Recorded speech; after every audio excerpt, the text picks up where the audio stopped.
औज़ुबिल्लाहि मिनश्शैतानिर्रजीम बिस्मिल्लाहिर्रहमानिर्रहीम अल्लाहुम्मा सल्लि अला मुहम्मद व आलि मुहम्मद अस्तगफिरुल्लाह रब्बी मिन कुल्लि ज़ंबिन व अतूबु इलैहि ला इलाहा इल्लल्लाहु मुहम्मदुर रसूलुल्लाह। अस्सलामु अलैकुम व रहमतुल्लाहि व बरकातुहू। रिस्पेक्टेड स्टूडेंट्स, बेटा ये आज हमारा सेकंड लेक्चर है और इसे मैंने हेडिंग इसकी जैसे आप लोगों को स्लाइड में नज़र आ रही है इंट्रोडक्टरी दी है। तारुफ क्रिमिनल लॉ का CRPC के हिसाब से ये पहला लेक्चर है। सिविल जज एग्ज़ाम्स और प्रोसिक्यूशन के एग्ज़ाम्स जितने भी हैं ना हमारे पाकिस्तान के, उस हवाले से बेटा CRPC बहुत वसी मज़मून है, बहुत ज़्यादा इसमें टॉपिक्स हैं और हर टॉपिक सैर हासिल गुफ्तगू और बहस व मुबाहसा तलब करता है। माशाल्लाह आप लोगों की CRPC की बेहतरीन तैयारी है दीगर मज़ामीन की तरह, और ये भी हकीकत है बग़ैर किसी मुबालगा आराई के अब टाइम भी नहीं है कि हम इसको दोबारा नए सिरे से तैयार करें। इसके लिए मेरे सीनियर रिस्पेक्टेबल हमारे मुर्शिद जहांगीर बुखारी साहब का बेहतरीन मटेरियल उनके YouTube चैनल पे मौजूद है, वहाँ से बेटा आप लोग मुस्तफ़ीद हो सकते हैं। सर बाबर साहब का भी इस पर बेहतरीन काम है। तो बेटा आज सिर्फ आपके साथ मैं CRPC का तजर्बा शेयर करूँगा। अल्लाह रब्बुल इज़्ज़त ने जो भी कोई छोटे मोटे टूटे हुए अल्फाज और छोटा मोटा आइज़ाना अदना सा इल्म मेरे पास है वो आप लोगों के साथ शेयर करूँगा। बेटा अल्हम्दुलिल्लाह तकरीबन कोई 16-17 साल हो गए मुझे शुबह कानून में लॉ करने के बाद। तकरीबन 8 साल का जुडिशल सर्विस का एक्सपीरियंस है और 2.5 ईयर्स पब्लिक प्रोसिक्यूशन डिपार्टमेंट में रहा, और इसके अलावा प्रैक्टिस का भी अल्हम्दुलिल्लाह मुनासिब तजर्बा है, ट्रायल का और कोर्ट अपीयरेंस का, आर्गूमेंट्स एटसेट्रा सब चीज़ें इसमें शामिल हैं। अब हमने बेटा CRPC को क्या समझना है, किस हिसाब से चलना है, या मुझे क्या आप लोगों को इस वक्त कहना चाहिए कि पेपर बिल्कुल करीब हैं, आने वाले हैं, प्रोसिक्यूशन के भी और सिविल जज के भी। CRPC को आप लोगों ने हैंडल काबू कैसे करना है, क्या तरीक़ाकार है इसका। बेटा सबसे एक बुनियादी बात जो आप लोग जहन में रख लें वो है, जैसा कि अल्फाज से ज़ाहिर हो रहा है, प्रोसीजर, ज़ाब्ता, तरीक़ाकार। बेटा असल प्रोसीजर ये है कि हमें काम का पता चल जाए कि उसको इम्प्लीमेंट लागू कैसे करना है, किन हालात में करना है, कौन सा रास्ता और तरीका है, क्या रहनुमाई मौजूद है, या कौन से असूल लागू करने चाहिए एक काम को करने के लिए। हमेशा मिसालों से बयान करने की कोशिश करता हूँ। दुनिया का बेहतरीन तरीक़ा तालीम है, तरीक़ा इल्म है मिसालों के साथ बयान करना, और अपने इस ज़ाती तजर्बे को लिंक और रिलेट करूँगा बेटा क्लिनिकल लॉ के साथ, अप्लाइड लॉ के साथ, के एक्सपेरिमेंटल लॉ क्या है उसको थोड़ा सा डिफ़ाइन करके हम लिंक करेंगे CRPC को, और मिसाल से आप लोगों को बेटा इसके अतलाक़ की एप्लीकेशन की समझ आ जाएगी कि CPC, ये माफ़ी चाहता हूँ CPC कह दिया, CRPC का अतलाक़ कैसे होता है। अब गुजारिश सुने बेटा, एक सिंपल सी ग्रास रूट लेवल की मिसाल है। पाकिस्तान पिनल कोड को ले लें, पीपीसी को। एक जुर्म हुआ, ऑफेंस, थेफ्ट का है, चोरी है, या डकैती है, या मर्डर हो गया, या हाल्ट वगैरह, लड़ाई झगड़ा। अब पहली तो बात यह है कि किसी ने जुर्म तो किया ना। किसी कौन है ये? बनी नौ इंसान है या जानवर है? जानवर को सज़ा तो बज़ाहिर नहीं दी जा सकती, बामुताबिक कानून।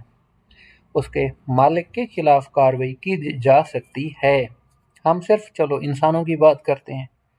किसी इंसान ने जुर्म किया, बेटा सबसे पहले इंसान का वजूद है, उसके बाद जुर्म है।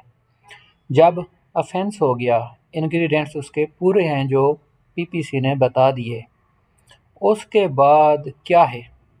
पूरी दुनिया का निज़ाम है, हुकूमत है, एडमिनिस्ट्रेशन सिस्टम है, क्राइम्स को रोका जाए, माशरे में अमन और सुकून की फ़िज़ा को बुलंद किया जाए, इसके लिए लाज हैं।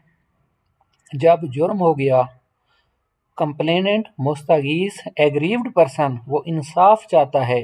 किसी का बाप कत्ल हो गया, किसी का सर फट गया लड़ाई झगड़े में, किसी की चोरी हो गई, वो कहता है जी मुझे इंसाफ चाहिए, मेरी चीज़ वापस की जाए और जिसने ये जुर्म किया उसे सज़ा दी जाए। बेटा जुर्म को डिफ़ाइन किया गया है पीपीसी में, सज़ा भी वही है, जुर्म भी हो गया, सज़ा भी बता दी गई। अब उस शख्स को पकड़ना, उसे सज़ा देना कहाँ लिखा हुआ है, किस कानून में है? इसके लिए बेटा हम सीआरपीसी की तरफ जाएंगे, क्रिमिनल प्रोसीजर कोड। सीआरपीसी और पीपीसी को अगर हम पढ़ें, दोनों को, उनके मकसद को समझें, तो इन दोनों कवानीन में लिखा हुआ है कि अगर पीपीसी के ताबे आम तौर पर जराइम हुए तो उनका ट्रैक सीआरपीसी के ताबे होगा, बशर्ते कि कोई स्पेशल कोर्ट ही मौजूद ना हो। तो बेटा एंटी टेररिज्म एक्ट है ना, उसका एक अपना प्रोसीजर है, लेकिन इसके बावजूद भी एंटी टेररिज्म एक्ट 1997 बहुत हद तक वो सीआरपीसी का मोहताज हो जाता है, वो कानून, अगरचे सीआरपीसी की एप्लीकेशन मुकम्मल वहाँ पर नहीं है। देखो बेटा, अब जुर्म हो गया, इंसान ने किया, उसके बाद हम सीआरपीसी की तरफ आते हैं। कंप्लेंट मुस्तगीस पार्टी पहले एप्लीकेशन देगी पुलिस स्टेशन में, पुलिस उस पर एफआईआर करेगी, एफआईआर के बाद इन्वेस्टिगेशन होगी, इन्वेस्टिगेशन का व्हाट्सएवर जो भी नतीजा निकलता है एफआईआर के बाद, चालान बनेगा, तफ्तीशी अफसर चालान पब्लिक प्रोसिक्यूटर साहब के थ्रू कॉम्पिटेंट कोर्ट में जमा करा देगा, अदालत उसकी कॉग्निजेंस लेगी अंडर सेक्शन 190 सीआरपीसी। उसके बाद अगर मुल्ज़िम के खिलाफ शहादत मौजूद है, अदालत उसे तलब कर लेगी, एविडेंस का प्रोसेस होगा, उसके बाद अक्यूज़्ड की का बयान कलमबंद किया जाएगा, examination of accused under section 1, ये माफ़ी चाहता हूँ, 364 और 342, 340, ये 3 सेक्शन हैं जो इकट्ठे पढ़े जाते हैं, तरीक़ाकार एक ही है बेटा। उसके बाद फाइनल आर्गूमेंट्स, लास्टली अदालत ने कन्विक्ट करना है या एक्विट करना है अक्यूज्ड को, मुल्ज़िम को सज़ा हुई या वो बरी हुआ। बेटा ये सारी बातें एफआईआर की रजिस्ट्रेशन से लेकर और मुल्ज़िम के बरी या सज़ा होने तक सारा काम अदालत ने करना है। इसके लिए अदालत को मावनत चाहिए किसी किताब की, किसी ज़ाब्ते की, उसके लिए हमारे पास सीआरपीसी मौजूद है। बेटा ये हेडिंग के हिसाब से देख लें, ट्रायल क्या है, एविडेंस रिकॉर्ड की जाती है इस प्रोसेस में ऑन ओथ, अदालत के सामने गवाहन भी मौजूद होते हैं, मुल्ज़िम भी मौजूद होता है और वकला साहबान भी मौजूद होते हैं।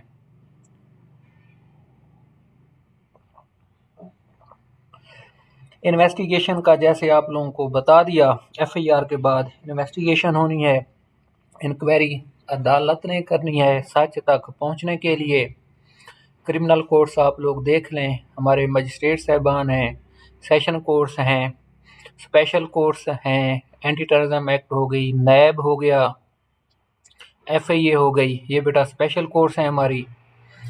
सीआरपीसी में पुलिस के अख्तियारात सारे बताए गए हैं, ड्यूटीज़ बता दी गई हैं, कोर्ट प्रोसीडिंग्स वगैरह का भी सारा जिक्र आ गया है और पुलिस के अख्तियारात भी बता दिए गए हैं। ज़रूरी नहीं है कि एफआईआर हो तो पुलिस किसी शख्स को गिरफ्तार कर सकती है, नहीं। अगर लड़ाई झगड़े का इम्कान है, पुलिस को ऐसे हालात नज़र आते हैं कि कोई शख्स जुर्म करने का इरादा रखता है, पुलिस को मशकूक नज़र आता है, इश्तियारी है, पुलिस फिर भी उसे गिरफ्तार कर सकती है। लॉ एंड ऑर्डर को मेंटेन रखने के लिए भी पुलिस के अख्तियारात हैं।